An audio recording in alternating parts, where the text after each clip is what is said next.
कि आईवीएफ से जो बच्चे जन्म लेते हैं वो सामान्य बच्चों से अलग होते हैं। कभी कभी महिला सब तरह के प्रयास कर चुकी है, सब तरह की ट्रीटमेंट ले चुकी है और उसके बाद अगर उसको प्रेगनेंसी नहीं हो रही होती है तो हम आईवीएफ उसको ऑफर करते हैं।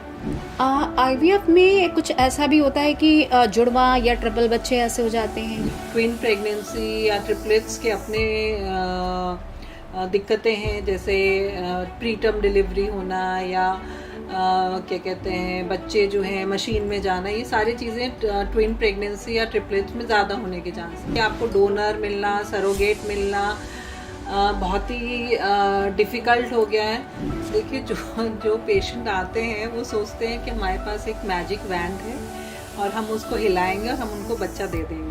Welcome to C news Bharat podcast. मैं ऋचा सिंह और आज हम बात करेंगे एक ऐसे विषय पर जिसके बारे में बहुत सारे सवाल, भ्रांतियां और गलत फहमियां समाज में फैली हुई हैं, और वो है आईवीएफ यानी इन विट्रो फर्टिलाइजेशन। बहुत से लोग इसे कृत्रिम गर्भ मानते हैं। कुछ कहते हैं कि आईवीएफ से पैदा हुए बच्चे कुछ अलग होते हैं, कुछ सोचते हैं कि सिर्फ अमीर लोगों के लिए संभव है।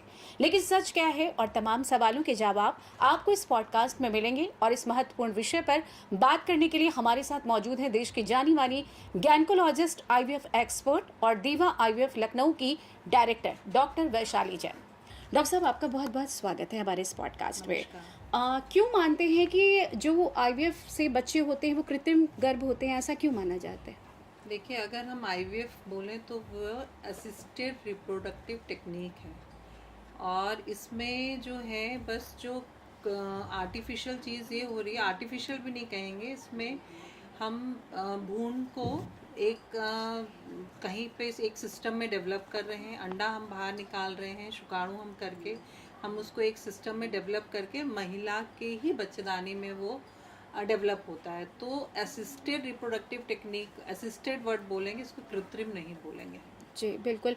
और ऐसा क्यों है कि क्या कुछ ऐसा होता है कि आईवीएफ से जो बच्चे जन्म लेते हैं वो सामान्य बच्चों से अलग होते हैं, ऐसा कुछ होता है? जितनी भी स्टडीज़ हैं, ये बच्चे जो हैं सामान्य बच्चों जैसे ही होते हैं और 95% सामान्य ही होते हैं। बल्कि मैं कहूँगी कि कभी कभी जो है अगर किसी दंपत्ति को कुछ जेनेटिक प्रॉब्लम होती है या उनका रिकरेंट प्रेगनेंसी लॉस होता है तो हम वो आईवीएफ की मदद लेते हैं प्रेगनेंसी होने के लिए।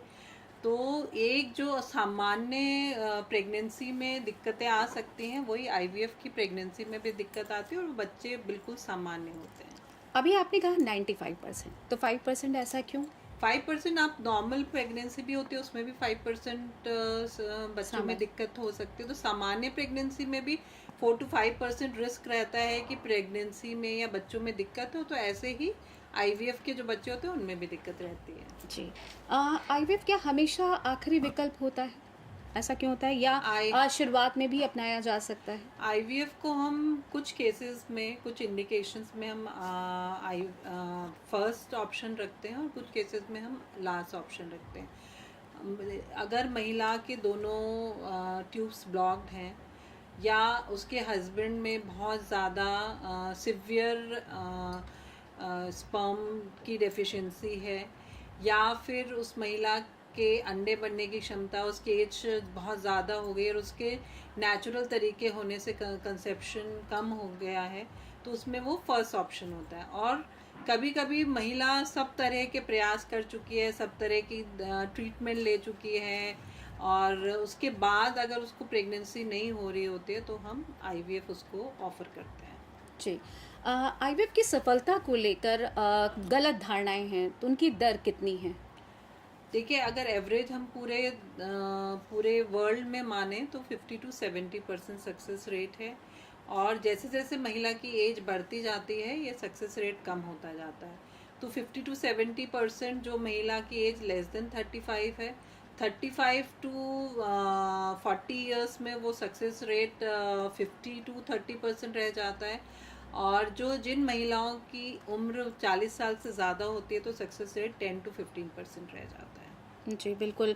कुछ लोगों का मानना है कि आईवीएफ सिर्फ मतलब अमीरों के लिए ही संभव है, ये कहाँ तक सच है? देखिए, बीमारी ये देख के तो आती नहीं है कि अमीर है या गरीब है, और जितना बच्चे की चाहत एक अमीर इंसान को उतना ही चाहत एक गरीब को है। तो ये पहले थोड़ा सा कॉस्टली होता था, लेकिन इंडिया में अब जो है काफ़ी, मैं ये नहीं कहूँगी कि सस्ता इलाज है, लेकिन काफ़ी हद तक अप्रोचेबल हो गया है। और अगर औसतन खर्चा बताया जाए तो 1 लाख से 2.5 लाख के बीच में इंडिया में आईवीएफ हो रहा है।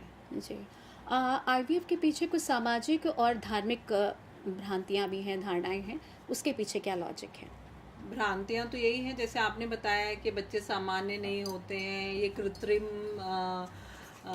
इलाज है। जी। तो ये सारी धारणाएं ही एक महिला को जब उसको रिक्वायर्ड है वो तब तक वो पहुंच नहीं पाती है ट्रीटमेंट के लिए, और उस चक्कर में उसके 4-5 साल ऐसे ही निकल जाते हैं। और हम आईवीएफ को एक ब्रॉड टर्म में हमें लेना चाहिए। हमें ये नहीं सोचना चाहिए कि केवल आईवीएफ ही ऑप्शन है। असिस्टेड रिप्रोडक्टिव टेक्निक्स में बहुत सारे ऑप्शंस अवेलेबल हैं जो महिला को संतान प्राप्ति में हेल्प कर सकते हैं। जी। आईवीएफ से क्या माँ की सेहत पर भी कोई गलत असर पड़ता है?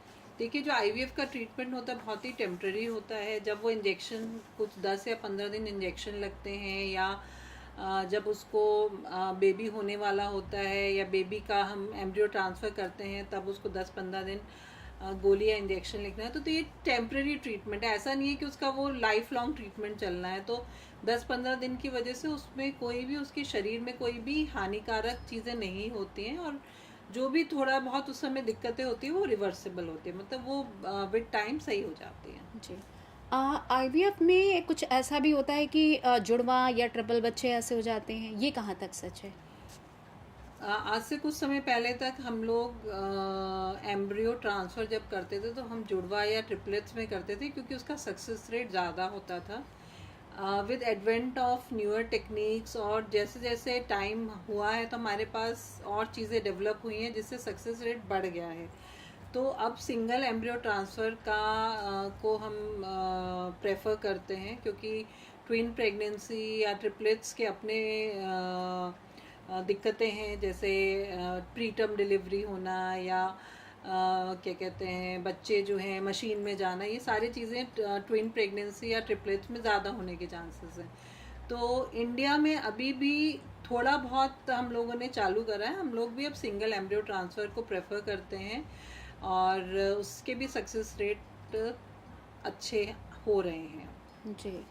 आईवीएफ प्रोसेस होने के बाद जो एक माँ की प्राकृतिक रूप से माँ बनने की जो चीज़ें होती हैं, क्या वो भी प्रभावित होती हैं बाद में? देखिए, जो आपने सुना भी होगा कि अरे आईवीएफ फेल हो गया, उसके बाद महिला ने नेचुरली कंसीव कर लिया, तो बहुत सुनने में आता है। तो क्या होता है कि जितने हमने कुछ करेक्शंस करे, हमने कुछ हार्मोन्स दिए, हमने कुछ दवाइयाँ दी, जिससे वो महिला की अपनी फर्टिलिटी भी बढ़ जाती है। इसके अलावा जो बच्चा एक हो गया मान लीजिए उसका आईवीएफ से, तो उसका जो बच्चेदानी है उसमें भी एक्टिवेशन हो जाता है। तो ये सारी चीज़ें महिला को नेक्स्ट प्रेगनेंसी में नेचुरली कंसेप्शन करने में हेल्प करती है। जी। आईवीएफ में डोनर अंडाणु या शुक्राणु का इस्तेमाल ज़रूरी होता है? नहीं, बिल्कुल ज़रूरी नहीं होता है। अगर जितना होता है हम नेचुरल मतलब सेल्फ वाला ही प्रेफर करते हैं। और अब तो इंडिया में इतने स्ट्रिक्ट लॉज हैं कि आपको डोनर मिलना, सरोगेट मिलना बहुत ही डिफ़िकल्ट हो गया है।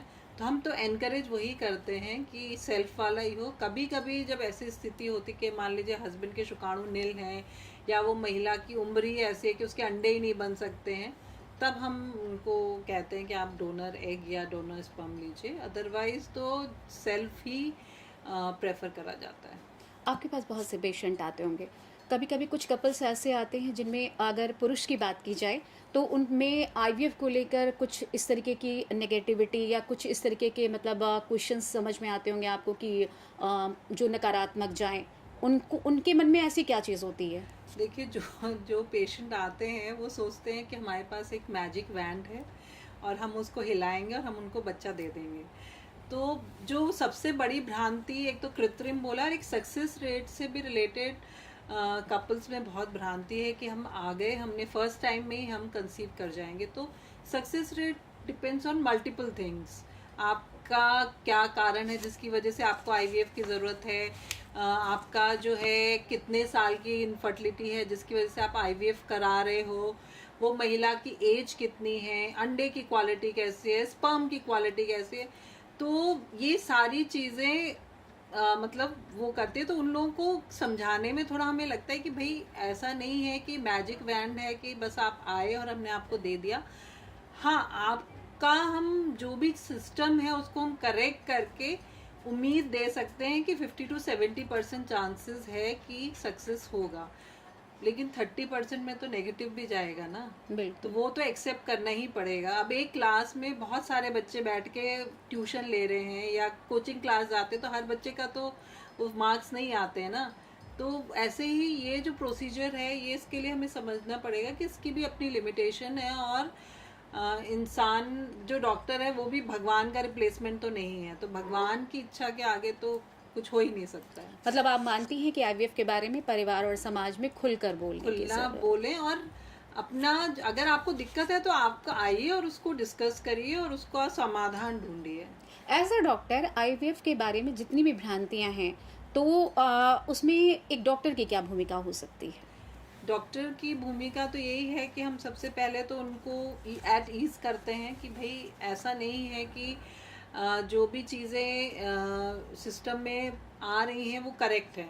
तो हमें उनका एक साइंटिफिक पर्सपेक्टिव दिखाना होता है हमें आईवीएफ का, और उसके हिसाब से उनकी हमें मदद करनी पड़ती है। तो हमें बेसिकली डॉक्टर के अलावा एक साइकोलॉजिस्ट की तरह भी उनसे डील करना पड़ता है, या काउंसलर की तरह भी हमें उनसे बात करनी पड़ती है। जी, आईवीएफ के खर्च के बारे में और जो सरकारी सहायता मिल सकती है उनको, उसके बारे में कितनी जानकारी सही है? देखिए, आजकल जो है कुछ स्टेट्स हैं जहाँ पे इस चीज़ को प्रमोट करा जा रहा है, क्योंकि उन्होंने इसको आइडेंटिफाई करा है कि एक तरह की बीमारी है। अगर हम इनफर्टिलिटी को देखा जाए तो लोग उसको बीमारी नहीं समझते हैं, लेकिन अब कुछ स्टेट्स हैं जिसमें वो इसको एक्सेप्ट कर रहे हैं कि हाँ, इसका भी ट्रीटमेंट ज़रूरी है। एक तरफ हम ओवर पॉपुलेशन का बात कर रहे हैं, हम कॉन्ट्रासेप्शन की बात कर रहे हैं, और दूसरी तरफ हम उन महिलाओं के बारे में सोच रहे हैं जिनको बच्चा हो ही नहीं रहा है। तो दोनों ही दिक्कतें बड़ी हैं। तो कुछ जैसे राजस्थान की अगर हम बात करें तो वहाँ पे वो लोग इवन जो डॉक्टर्स हैं उनको भी इक्विपमेंट्स वगैरह देने में सब्सिडी दे रहे हैं, और जब वो चीज़ डॉक्टर को मिलेगी तो डॉक्टर जब पेशेंट को ट्रीट करेगा तो वो उन सब्सिडाइज मशीन से ट्रीट कर रहा है, तो रेट्स कम हो जाएंगे। इसके अलावा जो है कुछ जो है बीमा कंपनी है वो भी इस तरह का हेल्प कर रही हैं, ताकि उनको वो मिल जाए। इसके अलावा बहुत सारे जो राजकीय या स्टेट लेवल सरकारी अस्पताल हैं उनमें भी आईवीएफ लैब्स अब चालू हो गए हैं। तो ज़रूरी नहीं है कि आपको बस ये प्राइवेट सेटअप में ही आपको जाके ट्रीटमेंट कराना, आप सरकारी अस्पताल में जाके एक हाई एंड ट्रीटमेंट आप ले सकते हैं। और प्राइवेट में हम बताएं तो कुछ बैंक्स हैं जो ईएमआई बेसिस पे आपको हेल्प करते हैं। तो आपके पास अगर कुछ स्पेसिफिक बैंक्स हैं, अगर आप उनसे हेल्प लेंगे तो आपको ईएमआई बेसिस पे भी ट्रीटमेंट आप ले सकते हैं इस चीज़ का।